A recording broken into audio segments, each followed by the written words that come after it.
Hi friends, welcome to கடாய் சமையல். இன்றைக்கி நம்ம மட்டன் குழம்பு ப்ரெஷர் குக்கரில் எப்படி செய்கிறதுன்னு தான் பார்க்க போகிறோம்.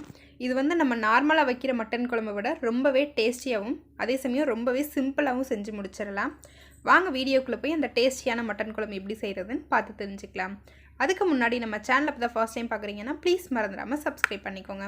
அண்ட் கூடவே உள்ள பெல் ஐக்கானையும் ப்ரெஸ் பண்ணிக்கோங்க.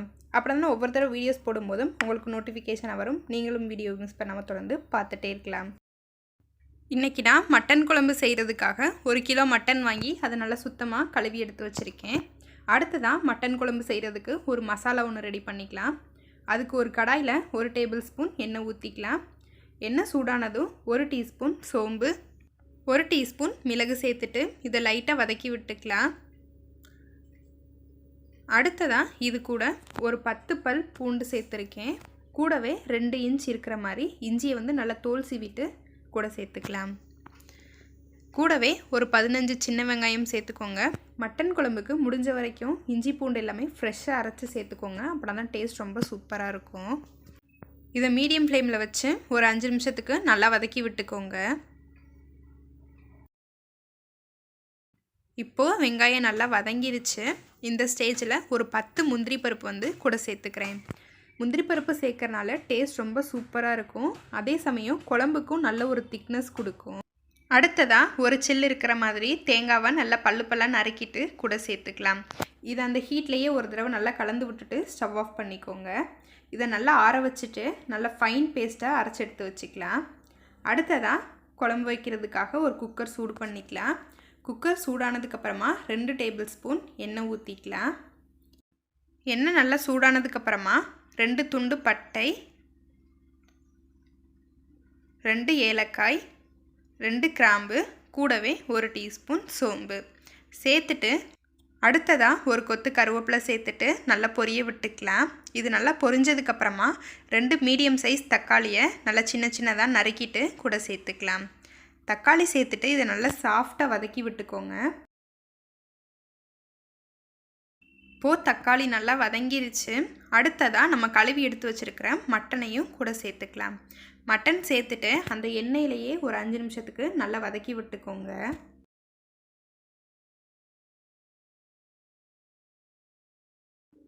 பாருங்கள், இப்போ மட்டன் நல்லா வதங்கி நல்லா தண்ணி விட ஆரம்பிச்சிருச்சு. இந்த ஸ்டேஜில் குழம்புக்கு தேவையான மசாலா சேர்த்துக்கலாம்.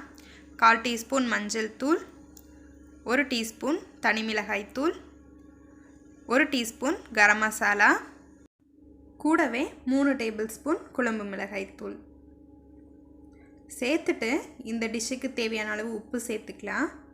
உப்பு சேர்த்துட்டு அந்த மசாலாவெல்லாம் கறியோட மிக்ஸ் ஆகிற மாதிரி நல்லா ஒரு 5 நிமிஷத்துக்கு வதக்கி விட்டுக்கலாம். நார்மலாக மட்டனை தனியாக வேக வச்சு அப்புறமா தான் குழம்பு தாளித்து விடுவோம்.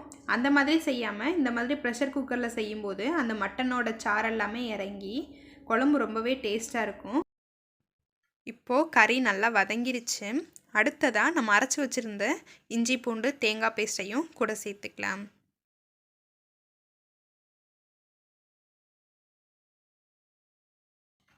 சேர்த்துட்டு இதையும் ஒரு தடவை நல்லா கலந்து விட்டுக்கோங்க.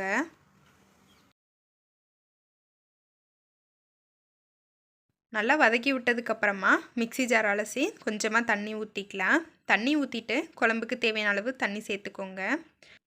குக்கர் வந்து அதிகமாக தண்ணி எடுத்துக்காது, அதனால் பார்த்த அளவாகவே ஊற்றிக்கோங்க. இதை நல்லா கலந்து விட்டுட்டு உப்பு காரமெல்லாம் செக் பண்ணிவிட்டு குக்கரை மூடி வச்சு ஒரு 4 விசில் மட்டும் வேக வச்சுக்கிறேன். உங்கள் கறிக்கு தகுந்த மாதிரி நீங்கள் எத்தனை விசில் வேணுனாலும் வச்சு எடுத்துக்கலாம். இப்போது விசில் வந்துட்டு ப்ரெஷரும் ரிலீஸ் ஆகிடுச்சு. அடுத்ததாக குக்கரை ஓப்பன் பண்ணி பார்க்கலாம். பாருங்கள், ஆவி பறக்க நல்லா கமன்னு மட்டன் குழம்பு ரொம்பவே சூப்பராக ரெடி ஆகிடுச்சு. இதை நல்லா ஒரு தடவை கலந்து விட்டுக்கலாம். பாருங்கள், குழம்போட கன்சிஸ்டன்சியும் கரெக்டாக இருக்குது. கறியும் பார்த்திங்கன்னா நல்லா வெந்து வந்திருக்கு. டேஸ்ட்டும் பார்த்திங்கன்னா ரொம்ப சூப்பராக இருக்கும். கண்டிப்பாக நீங்களும் உங்கள் வீட்டில் இதே மெத்தடில் ட்ரை பண்ணி பார்த்துட்டு எப்படி இருக்குங்கிறத கமெண்ட்ஸில் சொல்லுங்கள். இந்த வீடியோ பிடிச்சிருந்தால் லைக் பண்ணுங்கள், ஷேர் பண்ணுங்கள். மறந்துடாமல் கடாய் சமையலை சப்ஸ்கிரைப் பண்ணிக்கோங்க. தேங்க்யூ ஃபார் வாட்சிங்.